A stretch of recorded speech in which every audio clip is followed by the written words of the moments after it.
Hello, my name is Goran Mekic, or Meka for short, and I'm going to talk about my preferences of operating systems and why that, for me at least, boils down to FreeBSD. So, well, let's start with the obvious.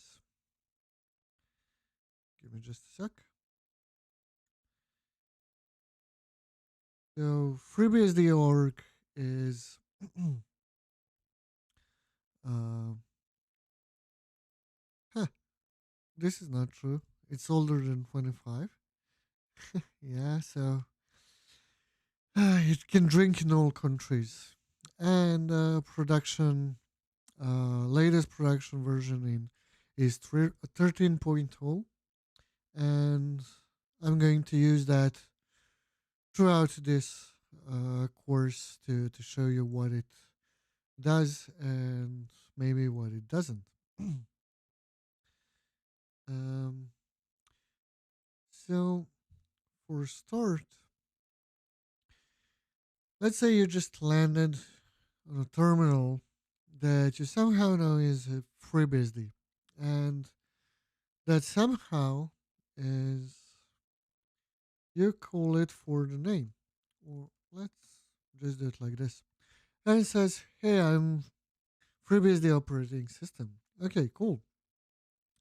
But what then? Usually you would search your, uh, use your favorite search engine and do your homework there. But on FreeBSD, it's a little bit different. It can be offline. So most of okay, let's start like this. Most useful information can be found in manual pages, or man for short. And even the man as a command has a manual page that you can read. And this is these are the sections uh, in manual pages. So what are we gonna? Yeah, it's you can go up and down. I think I set it to less, but if it's more, then you can use space, Q exits at least less. Oh, sorry. And I think this is default um, behavior of man page that I don't particularly like, because when I get to the end, I cannot go back because the command exited. So that's probably the only quirky thing that I'm going to show you right now. You can say, okay, how about you give me some intro? And it does. So this is how to get started, and you will notice that there are different intros just with a different number. And what that means is that when you put number one, then this section is general commands, right? And you see one here. When you go to two, right, this is section related line, right?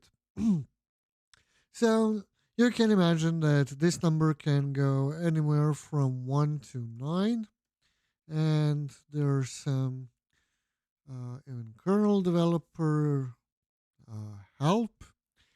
And when you don't know something, try man whatever.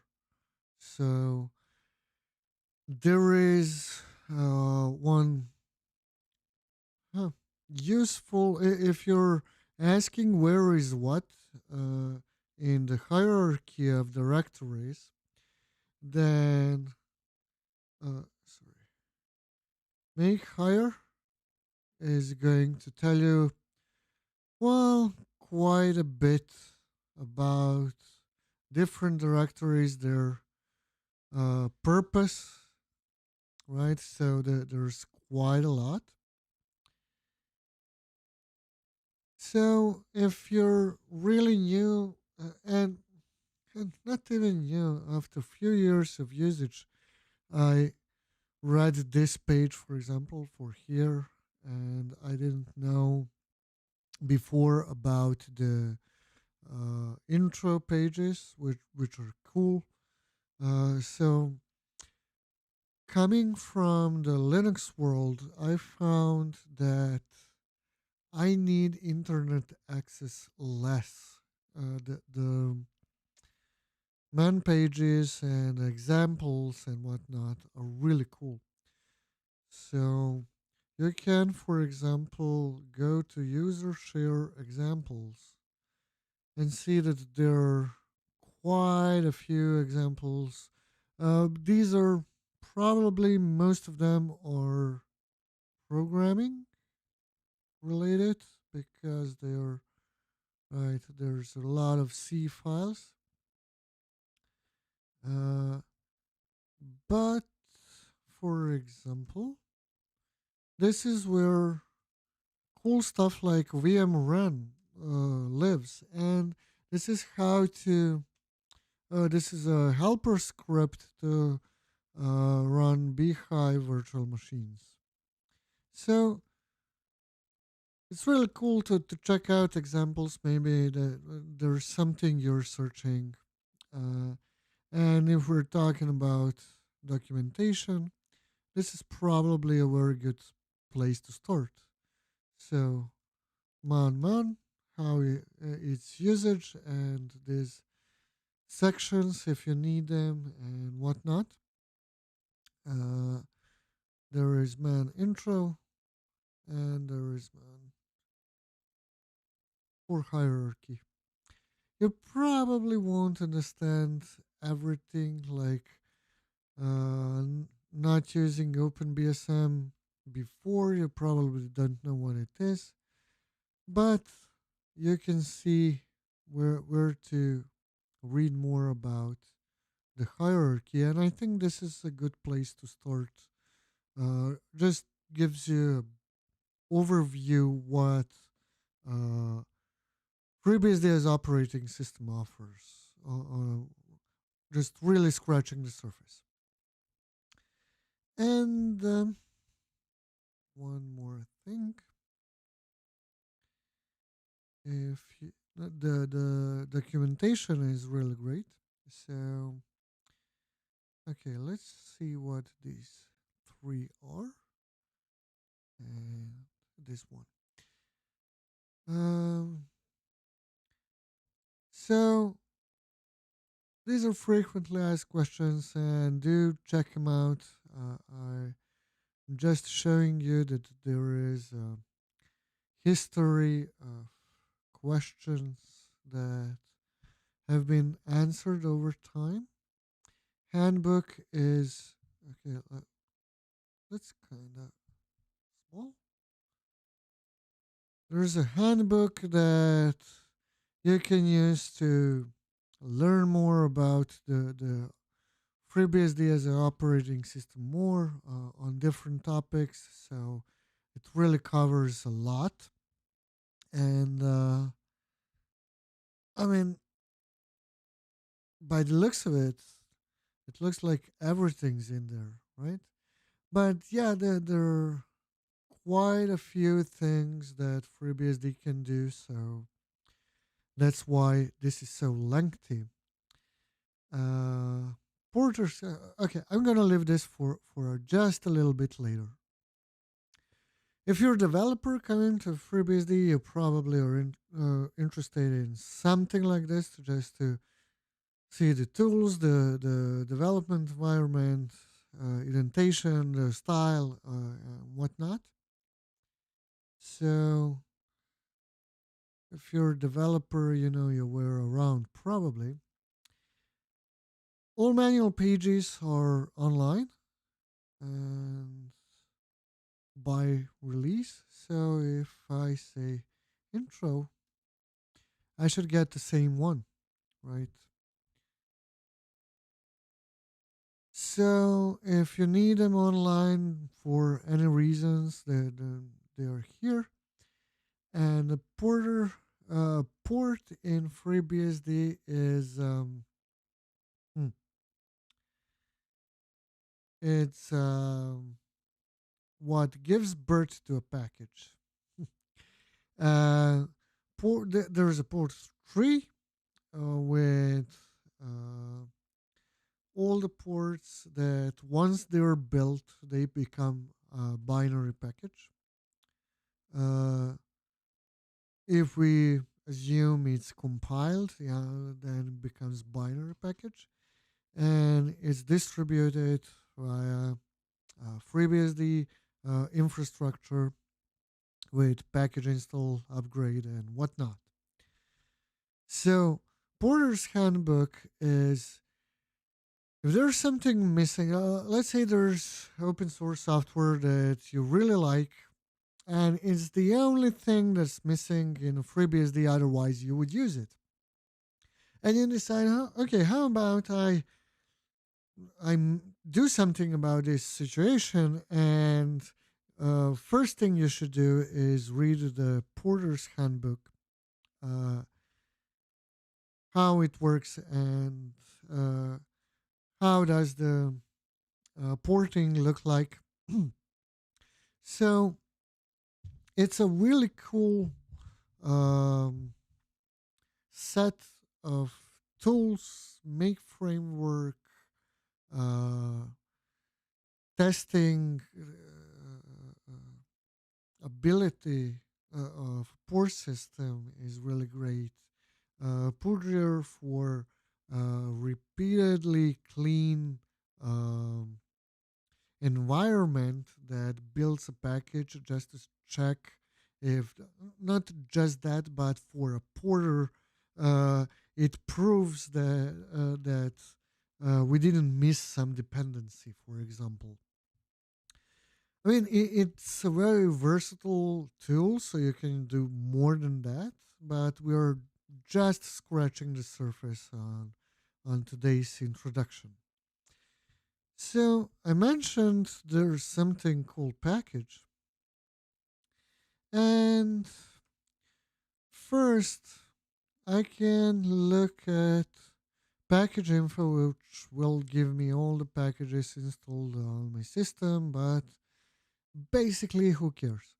Uh, if there is something like, okay, let's say this, I'm interested in, I can get more info.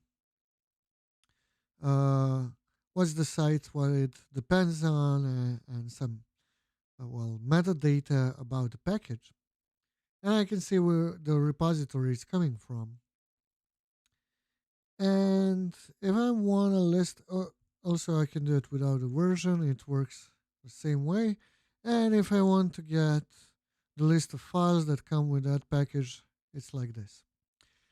So for example, upgrade, you will need root privileges, and there is update only. What it does is fetches um, new list of packages available to be upgraded. Usually you don't need -f, but it forces updates, so I wanted to show how the update looks like. Actually, this fetching provides database is not going to be included in the default installation. It's a really cool plugin for package for PKG that can tell you where, in which package your file is, even before you install that package. So maybe you know the name of the file that is going to be that you need, but you don't know the name of the package. So let's say I was obviously searching for something like this, and it's going to be quite a list. So you can see, sorry, the what? Oh, it's not, okay. Is it like this? No, I don't know my regex. Shame on me. Okay, so the problem is that when I do come on, man. Only this is found. The reason is that this is all capital and messing with my searching. Uh, anyway, you can get the info which package you need to install uh, before you install it, if you know what file you need. Uh, because sometimes it's not obvious. For example, look at this. I am using this program and I think it's great, but too much text. But no, actually, let's how to. Right. So there is mbsync in isync package. So in situations like this really comes in handy. And once you do package provides, sorry, not that, provides, uh, it's going to display something like this. So this is basically um, how to enable this provides plugin. Um, One thing I wanted to also tell you is minus capital dash capital D for the info. It gives a message that is um, displayed once the packaging installed or I think upgraded. And if you want to see them all, let's say you installed your machine somehow automatically and you missed all the messages. So you can say, okay, let's see if there's something I shouldn't miss. So you can say, okay, give me info about all the messages that packages spewed out, just display them. And you can imagine there's quite a few. So uh,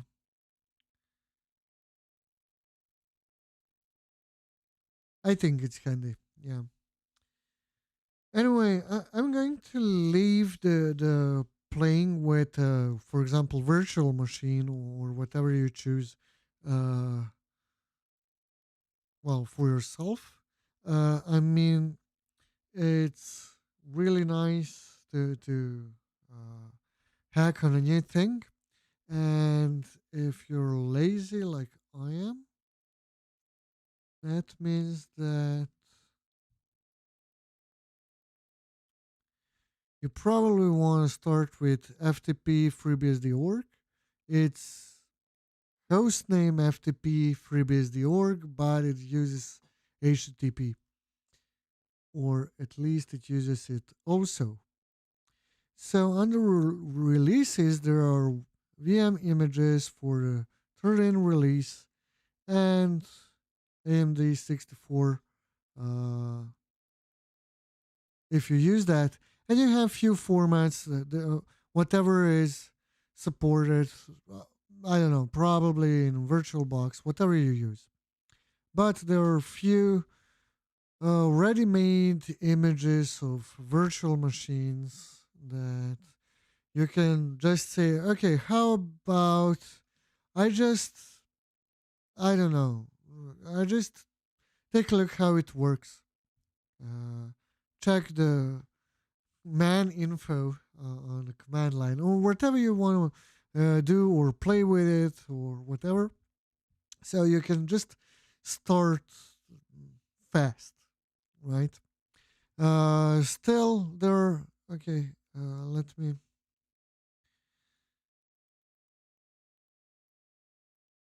show you just there are releases, and you probably want ISO images. Even if you use USB, you want ISO images, and there is release, and most common is okay. Give me everything on a memstick.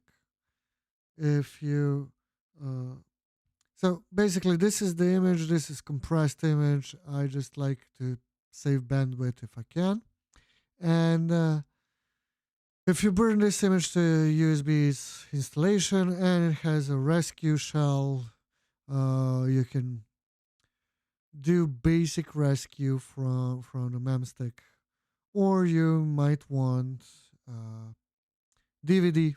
I don't know what you use. So that's probably what you want to check out when starting with this operating system. Okay, and now why should you? I mean, what's what's wrong with Linux from my perspective? So I don't use it, and either there is something, or I don't know. I'm insane, and I'm gonna try to defend my sanity by telling you that there are quite a few tools that are really standing out. There is, for example, PF, which is a firewall, and its configuration can be as simple as this. Now, I can go through these rules and tell you what they do, but if you look a little bit closer, they're actually English, and you should know if you have basic network knowledge, you probably can read almost any PF rule. I mean, almost any. There are really complicated rules because the um, I don't know, either business requirement or other requirement is there, and you have network wise, you have to have a complex rules for it. But I mean, pass SSH. How complicated can it be? Or give pass everything TCP and UDP from TCP ports and UDP ports, which are these, right?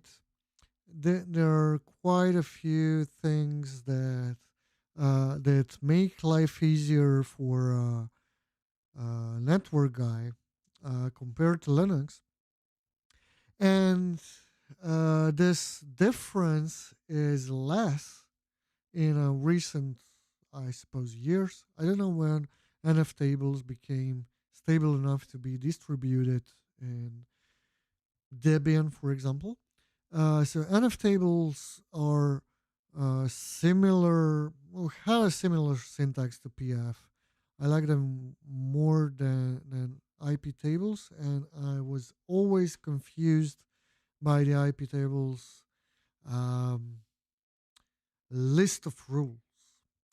So, okay, now this is English, and this config is mostly English language, and you can understand it, but that's not the whole selling point. For example, am I doing anything with them? No, I'm not. Okay, so if you trying to say this is something oftenly used. Give me everything you know, all statistics, states, whatever about PF. Yeah, you probably didn't see that command, right?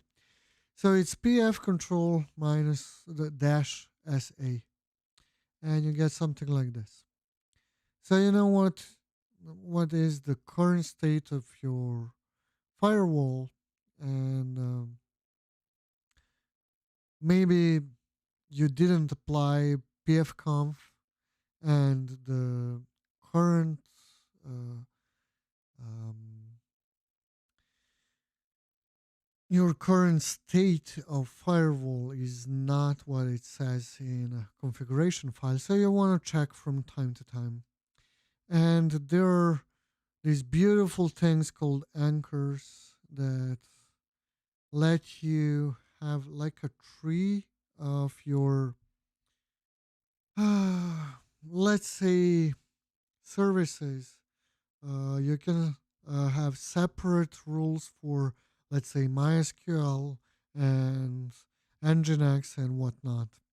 Uh, they can be in a container or not. Container in FreeBSD means jail, but a firewall in FreeBSD doesn't mean necessarily PF. Uh, I think FreeBSD still has 3 firewalls: IP filter, IPFW, and PF. PF is actually imported from OpenBSD and it originates from OpenBSD. But there are some syntax differences, and sometimes you're going to find an example for PF that just doesn't work. Maybe there's a high probability it's for OpenBSD syntax of PF. So be mindful of that if you're new to PF, so you know what might happen. Um, Firewall is really really robust, and it's what I call industry grade, military grade. Recently, I read somewhere that security people actually hate military grade because military upgrades real slowly, and that's a killer for security. So yeah, it's not military. But anyway, the PF is really a state of the art firewall, and I really love it. Um, as I said, I'm trying to scratch the surface of FreeBSD, so everything I'm gonna provide as info is really scarce. I just wanna go into more more tools. With FreeBSD, you have ZFS. It's an option, or you can use UFS. Uh, you will probably want ZFS everywhere except when you don't. And those are, well, depends. It really depends on your situation, your requirements, and so on. But if you can, you probably want to use ZFS on anything on your desktop or laptop. And it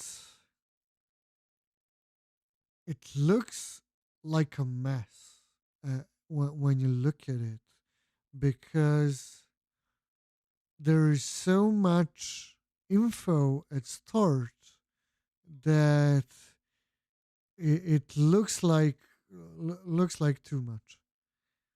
Now, these are all, they're called data sets, and they behave like partitions. You can mount them. If I issue mount, okay, this is going to be even bigger, right? There is huge amount of mounts. These are ZFS.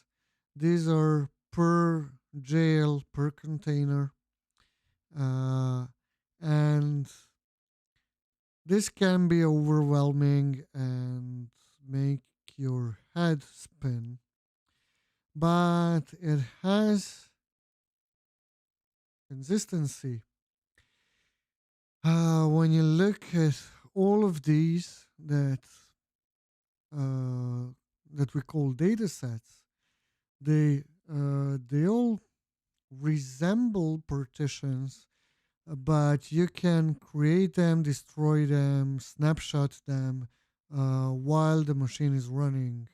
It's like having dynamic partitions that don't have um, hard set borders between them, but share like a pool of storage of raw disks that that are available, and it knows um,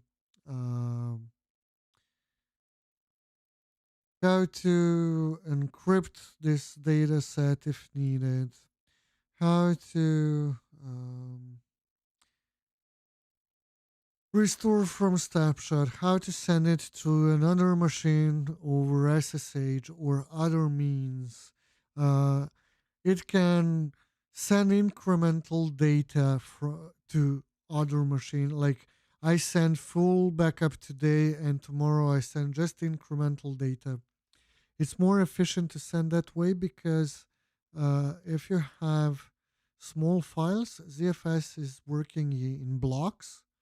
So uh, I think 4 kilobyte blocks. I'm not sure. Uh, so it has like a constant stream of blocks. It doesn't need to read all the file metadata sizes and whatever is being transferred over SSH, right, for every single file. So it's really flexible what you can do with the ZFS, and that's the reason why many people will say, okay, I really can't imagine going back to before using ZFS or something with at least snapshots. And it has a really cool feature that every block is checksummed, and that checksum is not stored where the block is. Uh, in case something goes south with the block, the maybe it's only that part of a disk and the checksum is intact, or vice versa. So you can avoid situation that somehow checksum and the data are corrupted uh, with the same disk geometry, ideally, right?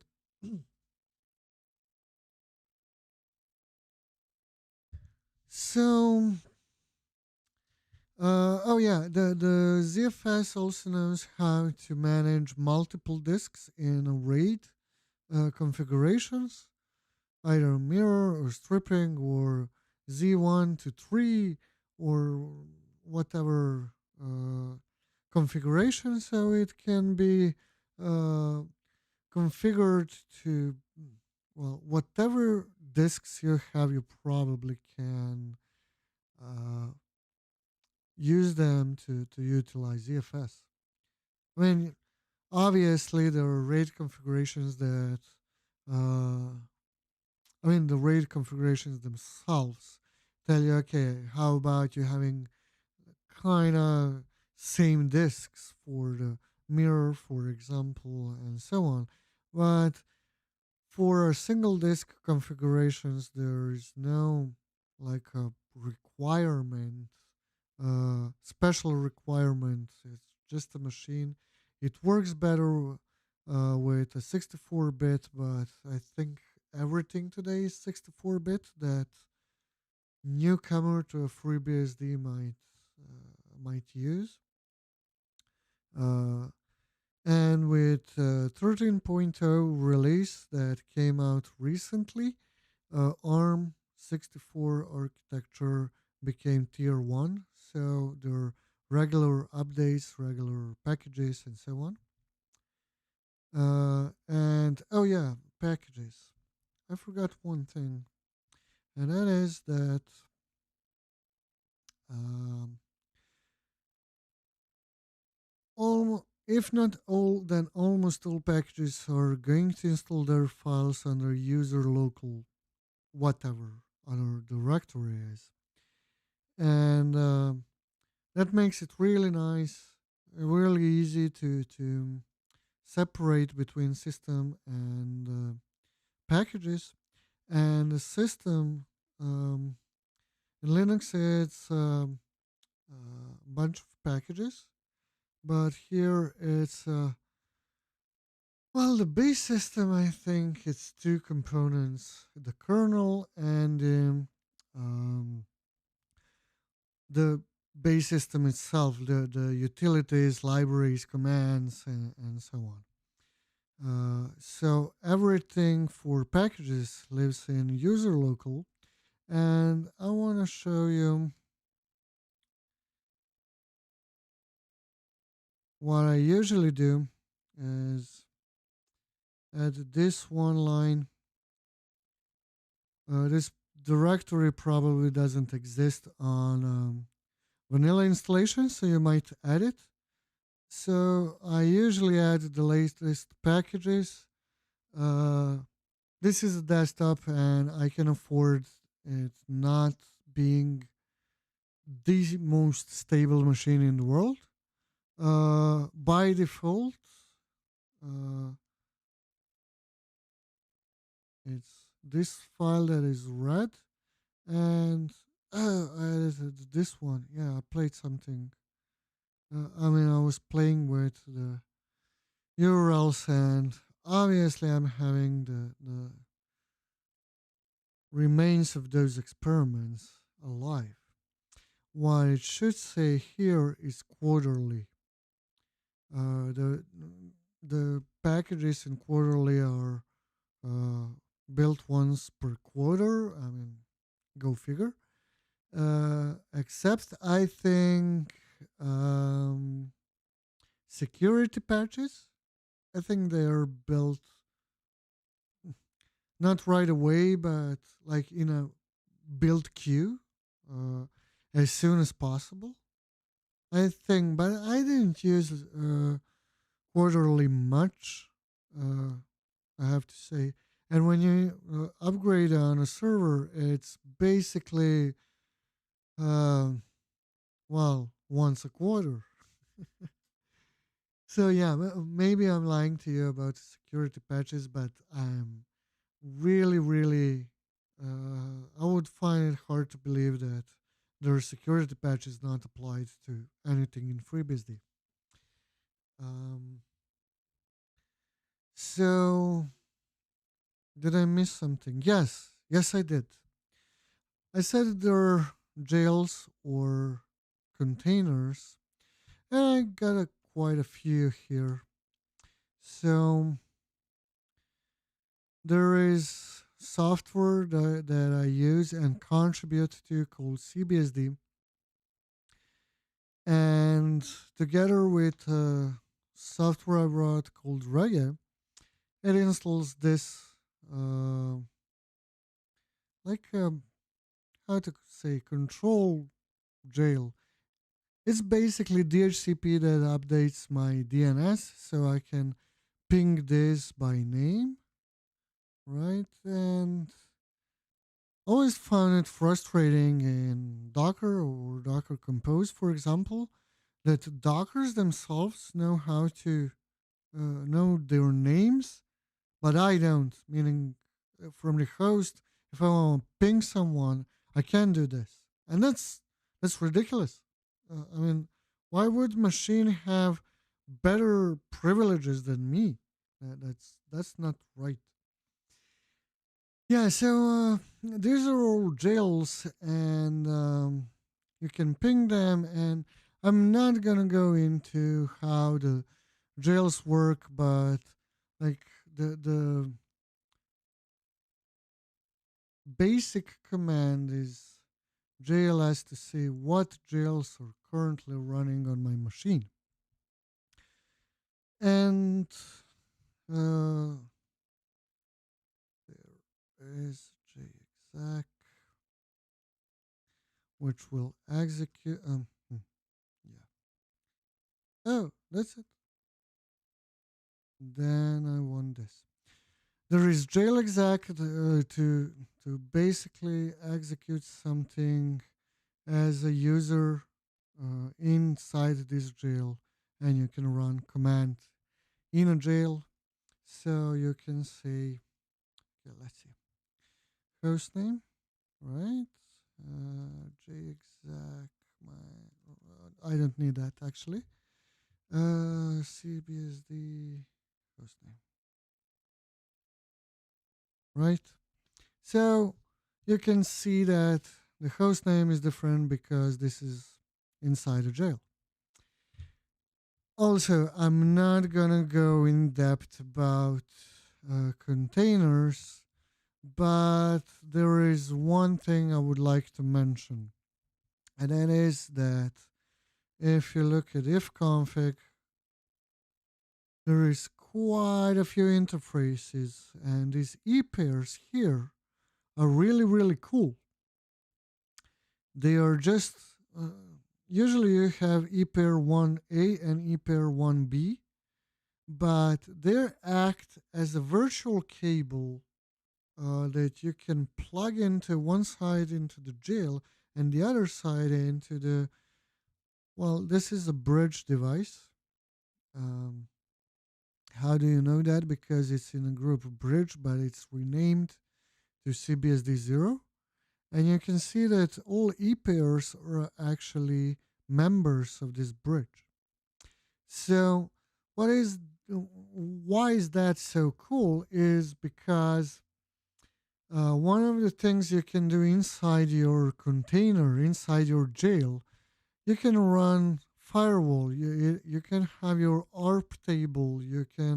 Um, you can have DHCP. As a matter of fact, all of these jails that don't have IP address are actually, well, only this one has, but these three jails have um, DHCP-CD running inside of them. So it's a truly virtualized network stack that you can use inside the jail to protect yourself, get an IP address, and have a really familiar TCP/IP stack and tools that kind of correspond to what you can do on a host. Oh yeah, just a sec. All you see this, for example, CBSD as a jail. Every jail has one data set in, well, in CBSD. It doesn't have to. You can configure it, I don't know, and probably unlimited variations of config. But CBSD and any kind of jail tool and beehive tool really shines with ZFS because, for example, you can have your virtual machine snapshotted, although it has no idea what a snapshot is, just because it's on a ZFS and the data is stored on ZFS in a raw format. You can do your snapshot. And is it Windows, Linux? I don't think we can run Mac, but if we could, yeah, it wouldn't matter. All of them could have a snapshot, and it's not like enterprise feature, blah blah blah. It's included in a generic kernel that is distributed by default on every distribution, on every installation. Sorry, and this is quite an overview. I didn't even scratch the surface properly because what I've shown is definitely not the whole operating system. Uh, there's quite a few tricks and tools and gadgets that FreeBSD has in its sleeve, at its disposal, that uh, I think this would take days to cover. And as a matter of fact, it's going to take days to cover because I'm going to talk more. Ideally, every Thursday at 8 p.m. or 6 p.m. UTC. So I've been a user of FreeBSD since 2016. I think I'm somewhere in between advanced user and FreeBSD developer. So maybe it's quite a cool time to give you uh, my perspective of a not so seasoned FreeBSD hacker and whatnot. Uh, I intentionally left out the history of FreeBSD and BSD itself.